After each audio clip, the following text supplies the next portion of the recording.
साथियों नमस्कार। चौपाल के इस अंक में आप सभी का बहुत बहुत स्वागत है। चौपाल के इस अंक में हम बात करेंगे कृषि में समसामयिक कार्यों के बारे में, और इसी संबंध में हमारे साथ स्टूडियो में मौजूद है डॉक्टर एस.के. पांडे जी, जो कि है कृषि विशेषज्ञ। आपका स्वागत है सर। और साथ ही हमारे साथ उपस्थित है डॉक्टर पी.के. शर्मा जी, जो कि है पशुपालन विशेषज्ञ। आपका स्वागत है सर। और साथ ही आज हमारे बीच में अलग अलग स्थानों के मध्य प्रदेश के सफल किसान भी हैं, जो यहाँ पे हमारे साथ मौजूद हैं। आप सभी का स्वागत है। और हम अपने किसानों से परिचय लेते हैं कि सब लोग कहाँ से आए हैं, क्या करते हैं और इनका क्या नाम है। सर नमस्कार मैडम, मेरा नाम प्रेम सिंह ठाकुर है। मैं जिला सीहोर, तहसील इच्छावर, ग्राम रामनगर से आया हूँ। और मैं खेती किसानी कार्य के साथ साथ में पशुपालन का भी काम करता हूँ। मेरा नाम गुलाब सिंह मेवाड़ा है। मैं ग्राम बोरखेड़ी, जिला भोपाल का किसान हूँ और एक एपीओ बना रखा है और एनजीओ के साथ जैविक खेती है, पशुपालन है, बहुत से ऐसे काम है किसान को मॉडल बनाने की तैयारी का। मेरा नाम सिंगार मेवाड़ा है। मैं ग्राम बोरखेड़ी, जिला भोपाल की किसान महिला हूँ और समूह की अध्यक्ष भी हूँ आजीविका। अच्छा, नमस्ते मैम, मेरा नाम कनीराम पटेल, मैं बरखेड़ा नातू, जिला भोपाल से हूँ। मैं पशुपालन खेती का काम भी करता हूँ। मेरा नाम निखिल खरे है और मैं भोपाल से ही हूँ और मेरा मुख्य कार्य पशुपालन का है। इसके साथ साथ मैं खेती किसानी और थोड़ा बागवानी का काम भी करता हूँ। अच्छा, आप सभी का बहुत बहुत स्वागत है। जैसे कि हम इस प्रोग्राम को आगे लेके जा रहे हैं, हम सबसे पहले चर्चा करना चाहेंगे डॉक्टर एस.के. पांडे जी से। पांडे जी, जैसे कि हम अभी देख रहे हैं कि खेत खाली है और किसान अपने खेतों को जला देते हैं, तो ये कहाँ तक सही है और अगर हम ना जलाएं तो हम क्या कर सकते हैं? देखिए, जलाने का तो प्रश्न नहीं उठता, उनको जलाना नहीं चाहिए।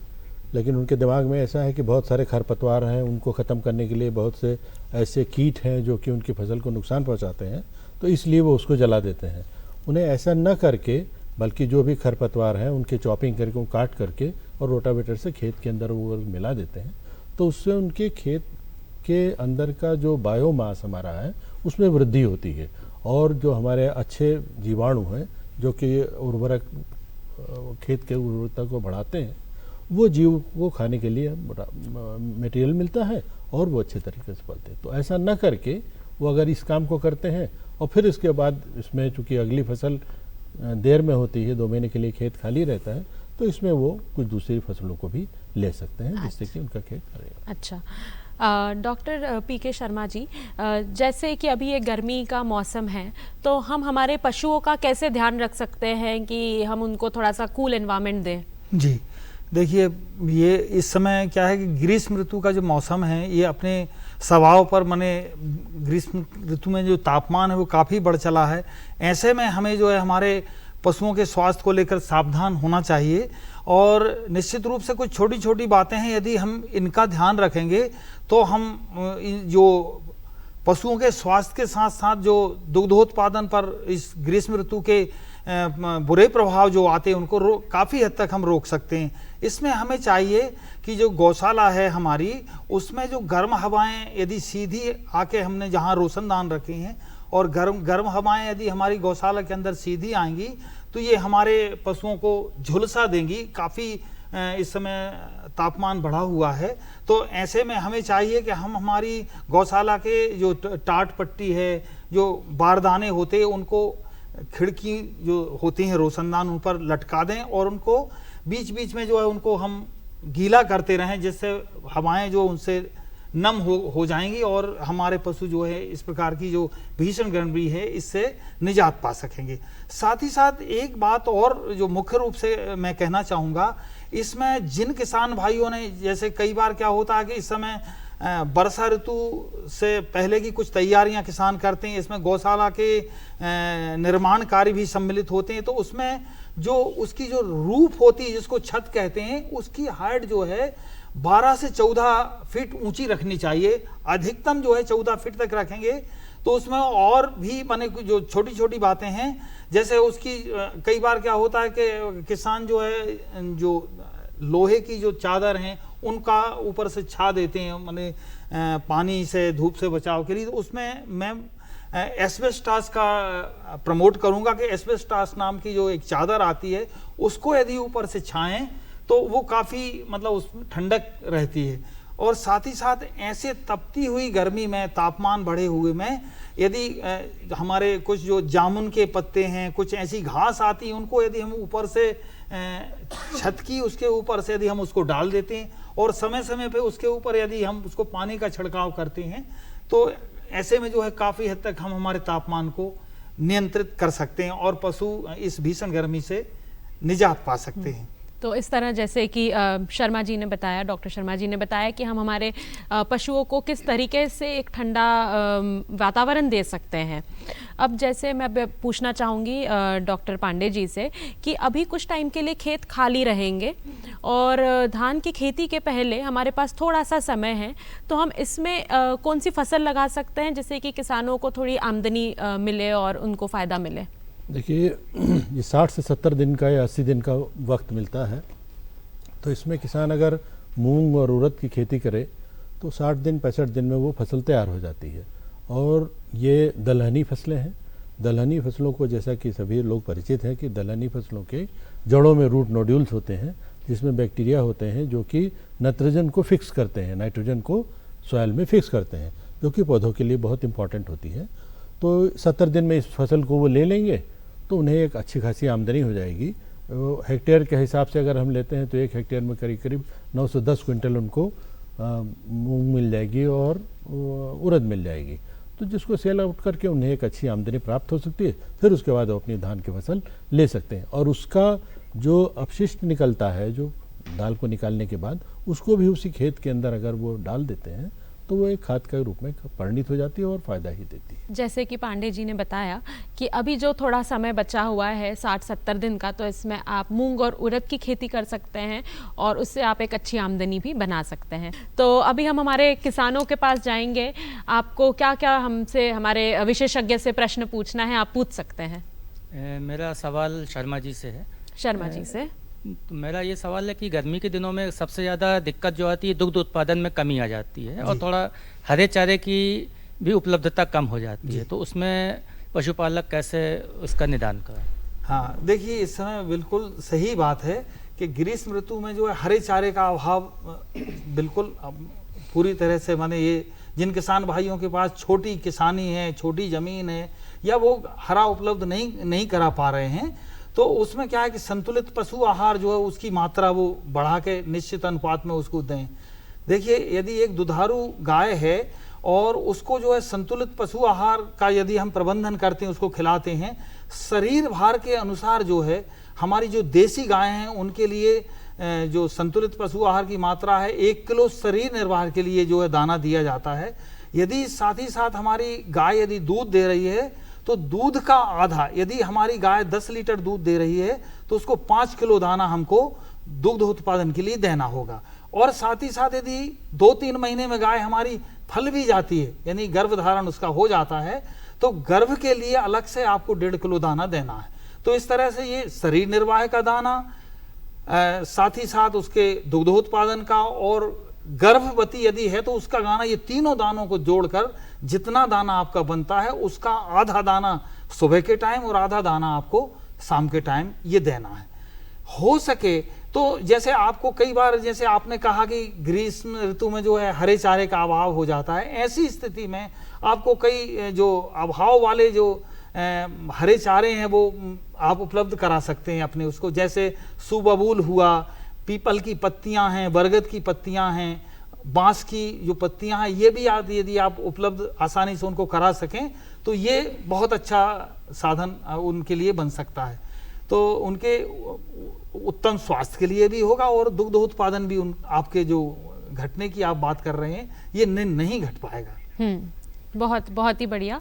डॉक्टर साहब ने आपको बहुत अच्छे से बताया कि अगर हरे चारे की उपलब्धि नहीं है तो अपन कौन कौन से ऑल्टरनेटिव्स की तरफ जा सकते हैं। दूसरा प्रश्न आप पूछना चाहेंगे? जी नमस्कार मैम, मेरा प्रश्न डॉक्टर साहब से ये है कि अक्सर मवेशियों में देखा गया है सर कि बारिश के आने से पहले और बारिश के ख़त्म होने के बाद एक पता नहीं कौन सी बीमारी है सर, वो पैरों में वो कीड़े लग जाते हैं, जो उसको खुरपका या और गलघोटू, मुंह पका, ऐसी कौन कौन सी ये बीमारियां हैं और क्या उसका इलाज है, या उसको इलाज ना कराना पड़े उसके बचाव क्या हैं, तो वो बहुत जानकारी अच्छी चाहिए। बात आपने पूछी है। ये जैसे ग्रीष्म ऋतु का महीना है और ग्रीष्म भी ये समझ लीजिए कि मई जून वो समय आने वाला है जब आपको इन बीमारियों के टीकाकरण करा लेने चाहिए। मई जून का जो महीना आने वाला है इसमें आप जो है जो गलघोटू नाम की जो बीमारी है जो बहुत भयावह होती है, इसकी मृत्यु दर जो है, मैं तो कहूँगा कि यदि आप बीमारी यदि ने उसको अपनी चपेट में ले लिया है पशु को, यदि समय रहते उसकी कुछ अवस्थाएं होती हैं, 2-3 अवस्थाएं हैं, प्रथम चरण, द्वितीय चरण और अंतिम चरण। यदि प्रथम चरण में यदि उसके आपके लक्षण यदि आप पहचान पाते हैं उनको, और मैं समझता हूँ कि हर एक किसान पशुपालक जो है, गलघोटू नाम की इसकी भयावह बीमारी है और वो उसकी लक्षण कुछ सामान्य से हैं, आसानी से वो पहचान में आ जाती है। उसमें जो है गले में स्वेलिंग आती है और नथनों से जो है स्राव निकलता है और लार भी पशु जो है गिराता है उसमें, और थोड़ी समय में, घंटे 2 घंटे में हम देखते हैं कि उसको गले में सूजन या गला उसका जो है पूरी तरह से वो रुंधने लगता है। जैसे नाम बता रहा है गलघोटू, और दम घुटने के कारण इसमें जो है इसकी मृत्यु होती है। और इसका शरीर का तापमान भी यदि शरीर पर हाथ रखेंगे तो 105 से 106 डिग्री फ़ारेनहाइट तक इसका तापमान जाता है। तो इसमें मैं तो कहूँगा कि यदि जैसे नाक टपक रही है, थोड़ा सा हमारे पशु ने सर झुका लिया है या रौंथ बंद हो गई है, जिसको जुगाली करना बोलते हैं, तो इस प्रकार के लक्षण यदि आप देखते हैं तो योग्य पशु चिकित्सक की इसमें सलाह लेना आप ना भूलें। सबसे पहले मैं ये बात कहूँगा कि इसके आने वाले समय में वर्षा ऋतु से पूर्व में मई जून में इसका टीकाकरण अवश्य आप कराएं। और एक और बीमारी जो एकटंगिया रोग है, उसके भी माने 2-3 जो बीमारियां हैं, एकटंगिया रोग, गलघोटू नाम की जो बीमारी है और फुट एंड माउथ डिजीज जो खुरपका मुंहपका रोग है, इसके टीका आप जो है अवश्य वर्षा ऋतु से आप पहले लगवा लें। जैसे कि सर ने बताया कि गलघोटू और फुट एंड माउथ जो डिसीजेज हैं, इसके आप समय पे मई और जून में टीकाकरण करें, जिससे कि आपके पशुओं में ऐसी बीमारियां ना हो और उनके जो आपको लक्षण है वो जल्द से जल्द पकड़ने की कोशिश करें। दूसरा प्रश्न आप कुछ पूछना चाहेंगे? हाँ, मेरा 3 सर से क्वेश्चन है, सर से कृषि के बारे में कि सर सबसे पहले क्या सर, किसान 100% मूंग और उड़द गर्मी में बोते थे, लेकिन एक दिक्कत आ रही है कि जो वो पीला वाला मैजिक रोग आता है, तो सर किसानों ने 99% तो उड़द बोना छोड़ दिया है। बाकी इस बार 80% मूंग पे भी किसान आ गए। तो सर इसके बारे में कौन सी बीमारी है ये और कब, क्या लक्षण है इसका, और इसके कितने दिन के पहले आ जाती, एक प्रश्न। और दूसरा प्रश्न है सर कि किसान जैसे बेलदार सब्जी बोता है, ये गर्मी में किसान की बहुत अच्छी आय है, 2 महीने में किसान भी फ्री नहीं रहता है और किसान का खेत भी फ्री नहीं रहता है। तो बेलदार सब्जी में भी सर अब पीला मैजिक रोग आने लगा। और तीसरा क्वेश्चन है सर मेरा कि गहरी जुताई करने के लिए कितना इंच अंदर गहरी जुताई करना चाहिए? जैसे मेरे पास कस्टम प्रोसेसिंग सेंटर है, तो हम किसानों को कम रेट पे गहरी जुताई करवाते, तो कुछ किसान बोलते हैं करे दादा आपने बहुत ही कम गहरी जुताई, हमारी सही मट्टी जो पलटते हैं वो मट्टी सही नहीं पलटी। तो सर इसका ये 3 क्वेश्चन है मेरा आपसे। देखिए, पहला तो आपने जो बताया कि पत्तियों के ऊपर पीला रंग का और सफ़ेद रंग का धब्बा पड़ जाता है, तो उसको येलो मोज़ेक वायरस बोलते हैं। ये वायरस है, ये सफ़ेद एक मक्खी होती है जिसको वाइट फ्लाई बोलते हैं, उस वाइट फ्लाई की वजह से आती है। इसका जैविक अगर आप वो करेंगे, कंट्रोल करना चाहेंगे, तो जैविक तौर से ये काबू की जा सकती है।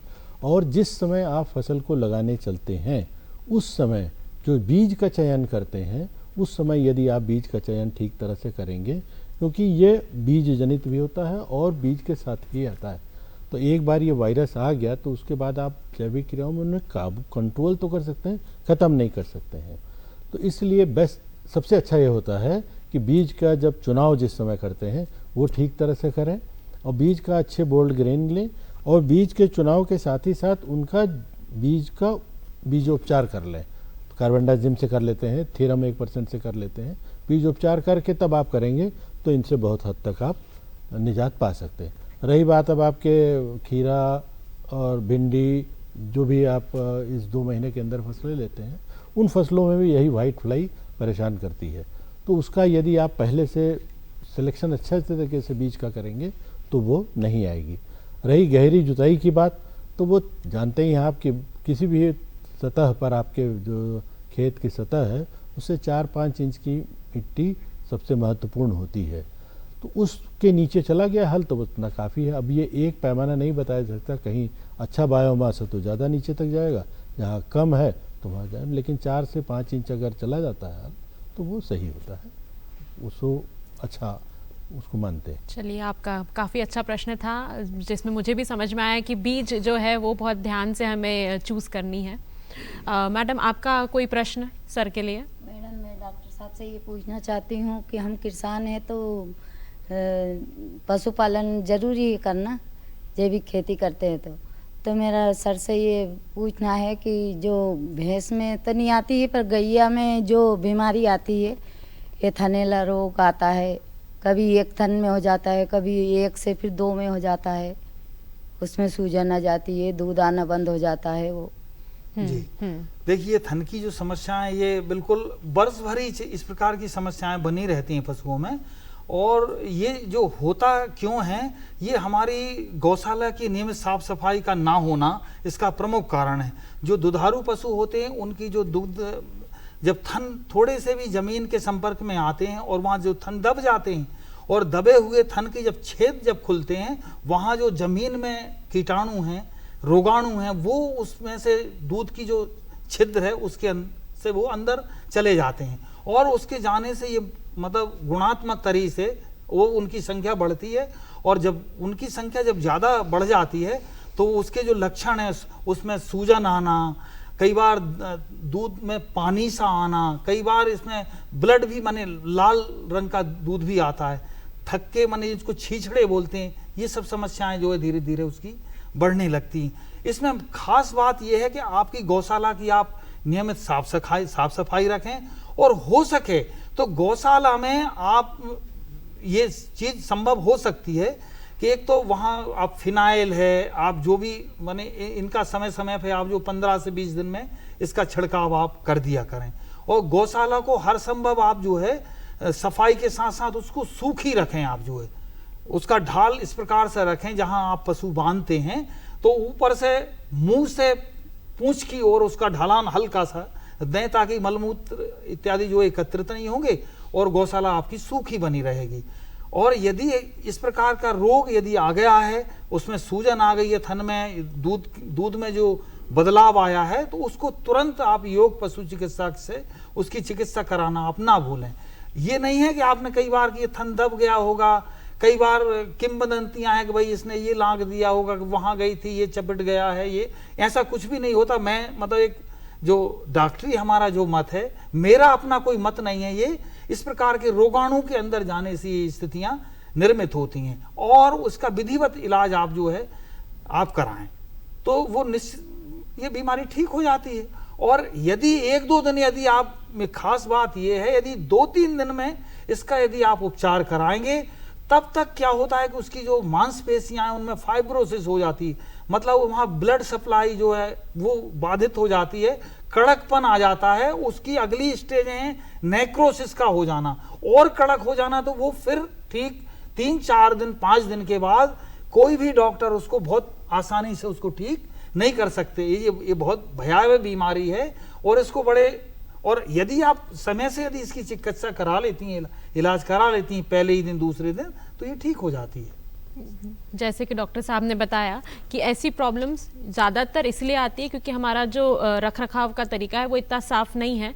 तो हम कोशिश करेंगे कि हम हमारे पशुओं को जहाँ पे हमने उन्हें रखा है वो साफ़ रखें, सुबह शाम उसकी सफाई करें, जैसे सर ने कहा कि फ़िनाइल का छिड़काव करें, उनका थोड़ा प्रॉपर तरीके से उनको रखें, तो ऐसी समस्याएं नहीं आएंगी और हमें डॉक्टर तक जाने की प्रॉब्लम नहीं आएगी। आपका कोई प्रश्न?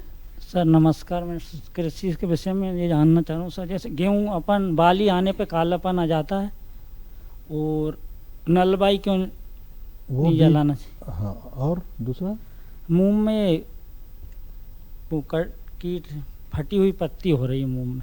अच्छा, देखिए वो तो जो आपने पूछा कि गेहूं के अंदर काला रंग का हो जाता है, तो देखिए ब्लैक बंट डिजीज़ है, तो वो एक रोग है, और वो फिर वही बात होगी कि जिस समय आप बीज को सिलेक्शन करते हैं उस समय बीज का उपचार करके यदि आप बीज को बोते हैं तो इस समस्या से आप निजात पा सकते हैं ब्लैक बंड से। और दूसरा ये पत्ती फटने और फल फटने वाला बात है, तो इसमें जैसे मूंग में या उड़द के अंदर 60 दिन की फसल है, वो आप बीज लेंगे, कौन सी प्रजाति आप ले रहे हैं उस प्रजाति पे ही निर्भर करता है कि वो 60 दिन बाद पक रही कि 65 दिन बाद या 70 दिन बाद पक रही। उसके जब हरापन उसका ख़त्म होने के कगार पर ही हो तो उसी समय आप उसकी कटाई कर लेंगे तो वो फटेगा नहीं फल और आपका नुकसान उसमें नहीं होगा। तो उसको ले आए और फिर ड्राई करके आप अपना इस्तेमाल। शर्मा जी, जैसे कि गर्मियों में जो कीड़ों की तो उसका हम कैसे प्रबंधन करें? देखिए, ये ब्रीडिंग सीजन उनका कहलाता है। इस समय क्या है कि किलनियां बहुतायत में जो है अंडे देती हैं और इस प्रकार की जो बहुत बड़ी समस्या है। और ये अपने आप में किलनियां जो है हमारे पशुओं को तनाव भी पैदा करती हैं। यदि हमारे शरीर में एक किलनी लग जाए तो जब तक हम उस किलनी को शरीर से हटा नहीं देंगे तो हमको चैन नहीं मिलेगी। तो यदि हमारे पशुओं को किलनी लगी हैं तो ये उनको तनाव पैदा करती हैं। उसका मन जो है पूरी तरह से खाने में भी नहीं रहता, वो पूरी तरह से घसने में, अपने शरीर को, बदन को रगड़ने में लगी रहती हैं। तो ये बात आपने बहुत अच्छी कही है कि इसका नियंत्रण के लिए हम सबसे पहले जहाँ मतलब एक निश्चित सांद्रण में इसके लिए कुछ रसायन आते हैं जिनके डेल्टामेथ्रिन, साइपरमेथ्रिन नाम की जो दवाएं हैं, इनको 4 से 6 ml दवा 1 लीटर पानी में घोल बनाकर इसकी जो है दरारें हैं जो भूसा का जहां हम रखते हैं और मतलब जो खाने की वस्तुओं को छोड़कर पूरे उसमें हम स्प्रे करा दें तो इससे जो इस जहां खास तौर पर दरारों में ये अंडे देती हैं तो वहां यदि ये किलनियां के अंडे हम यदि समाप्त कर देंगे तो न रहेगा बांस, न बजेगी बांसुरी, उनकी समूल वो नष्ट हो जाएंगी। मतलब जड़ और से ही यदि अपन पशु उसको के खत्म शरीर करने पर का। यदि किलनियां लगी हैं तो थोड़े सांद्रण को हम कम कर लेंगे। 2 से 4 ml दवा 1 लीटर के पानी के हिसाब से घोल बनाकर पूरे शरीर पर स्प्रे या कपड़े में भिगोकर उसको पोंछा भी हम उसको लगा सकते हैं। और इसका जो कांटेक्ट टाइम है वो 15 से 20 मिनट इस दवा को लगा रहने देंगे और इसके बाद जो हम स्नान उसको जो है अच्छे से पानी से जो है उसको गहरे पानी से और रगड़ रगड़ के उसको पूरी शरीर से हटा देंगे ताकि वो, कई बार क्या होता है कि पशु बहुत ज्यादा सांद्रण यदि आपने थोड़ा सा ऊंच नीच कर ली है तो थोड़ा सा चाटने की संभावनाएं भी, पर घबराने की बात नहीं, ऐसा कोई बहुत हानि नहीं हो जानी उससे। तो इस तरह से हम किलनियों के प्रकोप से बच सकते हैं। अच्छा, अब बस हम प्रोग्राम के आखिरी चरण पे हैं। इसके पहले मैं डॉक्टर साहब आपसे पूछना चाहूँगी कि हमारे कृषि संबंधित हमारी क्या सामायिक कार्य जो होंगे उसमें आप क्या बताना चाहेंगे कृषि में? देखिए, इस समय तो गहरी जुताई आप किसान कर लें। मान लीजिए जो लोग गहरी जुताई नहीं कर रहे हैं और कुछ उससे आमदनी चाहते हैं तो ये कुछ सब्जियां हैं उनका चयन कर लें, उनको लगा लें। और नहीं तो उड़द मूंग कर लें। सबसे बढ़िया उड़द मूंग होता है क्योंकि इसके अंदर लेग्यूमिनस क्रॉप है, रूट नोड्यूल होते हैं तो उनके खेत की उर्वरता भी बढ़ती है, उससे थोड़ी उनकी आय हो जाती है। फिर उसके बाद जो फसल ले रहे हैं उसको लेते हैं। अच्छा, इसी तरह सर जैसे पशुपालन में अब क्या आप फाइनल टिप्स देना चाहेंगे इस मौसम में जो हमारे पशुपालक को ध्यान रखना चाहिए? देखिए, एक तो समय समय पर उसको पानी समुचित मात्रा में रखें, खान पान की व्यवस्था सुनिश्चित करके रखें और हो सके तो जिन किसान भाइयों के बाड़े में यदि जो बड़े बड़े जो वृक्ष होते हैं नीम के, पीपल के, उनके नीचे यदि पशुओं को रखते हैं तो वो अच्छा अनुभव करेंगे, तो स्वास्थ्य पे उनके प्रतिकूल प्रभाव नहीं पड़ने पाएगा। और साथ ही साथ जिन किसान भाइयों के पास में यदि तालाब हैं और नदी पोखरों के जो जल जो है सूख गए हैं, ऐसी जगह में हमारे पानी को सीधा पानी पिलाना मैं मना ही करता हूं, क्योंकि जो छिर होती है पानी की जो बाउंड्री सीमा होती, वहां पर घेंगे जीव होते हैं, वो उनके जाने अनजाने में पानी पीने के साथ साथ वो चले जाते हैं। उससे जो है गांव में बोलते हैं उसको हिया बिलाई, मतलब उसमें शूटिंग डायरिया, उसमें तेज दस्त का लगना, हाँ, लीवर फ्लूक नाम की बीमारी बहुतायत में देखने आती है। तो ऐसे रुके हुए और छोटे छोटे तालाबों का पानी ना अपने दें, पशुओं उसको समय समय पे चेंज करते रहें चेंज पानी करते को। रहें, दोस्तों, चौपाल कार्यक्रम में आज के लिए इतना ही। हम धन्यवाद देना चाहेंगे डॉक्टर पीके शर्मा जी का एवं डॉक्टर एसके पांडे जी का कि आपने बहुत ही अच्छी और बहुत ही महत्वपूर्ण जानकारियाँ दी कृषि संबंधित एवं पशुपालन संबंधित। और हम हमारे किसान भाई बहनों का भी बहुत अच्छे से धन्यवाद देना चाहेंगे कि आप हमारे साथ इस चर्चा में भागीदारी बने और हमारे विशेषज्ञों से बहुत अच्छा आपने ज्ञान प्राप्त किया। हमारे सारे दर्शकों को भी बहुत बहुत धन्यवाद। हम फिर से आएंगे किसी नई जानकारियों के साथ इसी प्रोग्राम में। तब तक के लिए आज्ञा दीजिए। धन्यवाद।